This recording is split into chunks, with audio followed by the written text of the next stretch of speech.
Hey guys, welcome to my channel Movies Synopsis. Today I will recap episode 1 of an action-adventure and science fiction TV series Secret Invasion. The first episode of Secret Invasion opens with Everett K. Ross's meeting with Agent Prescott, who is associating the multiple terrorist attacks happening all over the globe with the Skrulls. Prescott wants Ross to call Nick Fury, who is vacationing in a Sabre space station, but Ross thinks that there's not enough evidence to bring in Fury, so Prescott shows what he has learned about the Skrulls' plans in order to convince Ross. When Ross says that he'll relay that information to Fury, Prescott realizes something is wrong and attacks Ross. Prescott dies, and Ross goes on the run. He is chased down by a thug. When Ross falls from a building, he's revealed to be a Skrull. The thug turns out to be Talos, and everyone, including Maria Hill, is surprised. Spoilers ahead. Don't forget to like and subscribe to Movies Synopsis. Nick Fury makes a not-so-impressive homecoming. Just to be clear, he did die during the snap in Infinity War, but when the blip happened, he replaced himself with a Skrull,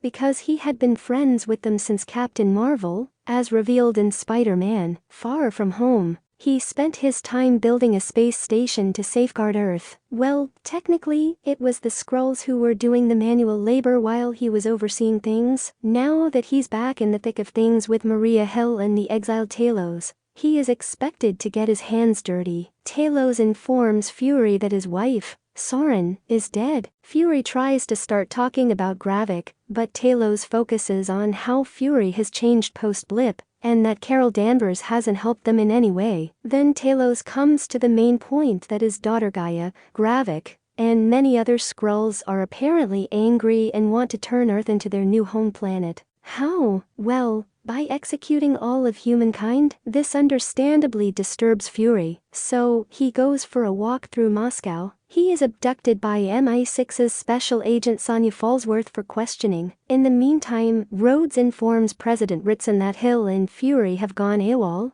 and Ritson simply tells him to deal with it. Back in Moscow, Sonya interrogates Fury about his relationship with the Skrulls, unaware of the fact that Fury has already planted a chip in the office, while Fury interrogates Sonya about her involvement in a heist in Kazakhstan. They both know that they are lying, so they part ways for the time being. An adult Gaia welcomes a refugee Skrull into a place called New Skrullos. It's apparently the place where all the Skrulls are living without being disturbed by humans, because it's in a radioactive region, something that the Skrulls are immune to. They are growing the kind of food and beverages that Skrulls use to drink back on their home planet, and they are mingling with the general human populace in order to execute their invasion. Yes, it's an invasion of the body snatchers kind of situation where the warrior Skrulls are shape-shifting into a human and even taking his or her memories, thereby making them indistinguishable from other human beings. Unfortunately,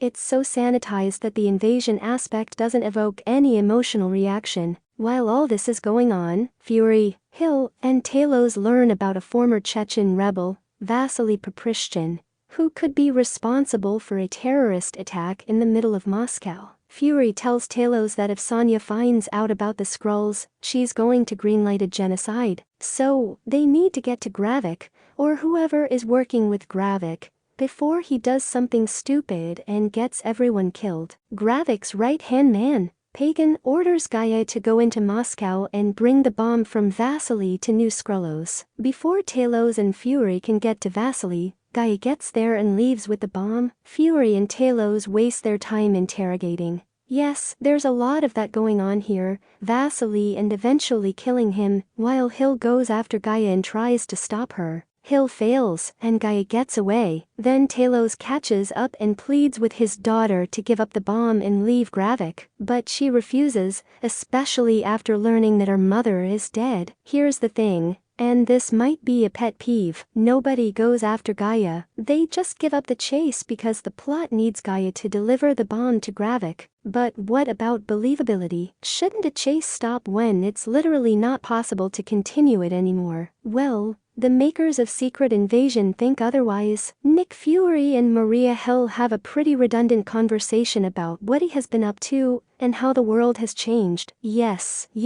these two characters are having this conversation for the first time after many years. But this exact conversation has been done to death by every other Marvel show and movie. It has no edge. It has no emotional weight. It's just words for me now. Back in New Skrullos, Gaia delivers the bombs to Pagan, and then goes to meet Talos to tell him about the bombs. They start an argument about Soren's death. But as soon as Talos insinuates that Gravik is responsible for her death, Gaia shuts up. Instead, they talk about the terrorist attack. Gaia says that there are so many operatives in the field that it's difficult for her to determine who is from New Skrullos. So, she's going to mark the bags. And that's how Fury, Talos, and Hill will be able to track them. The whole mission goes sideways, especially after Fury starts to hallucinate, just like he was doing before he got kidnapped by Sonya's men. By the way, I'm not sure if these are hallucinations or Gravik shapeshifting into the things that haunt Fury. At the end of Secret Invasion,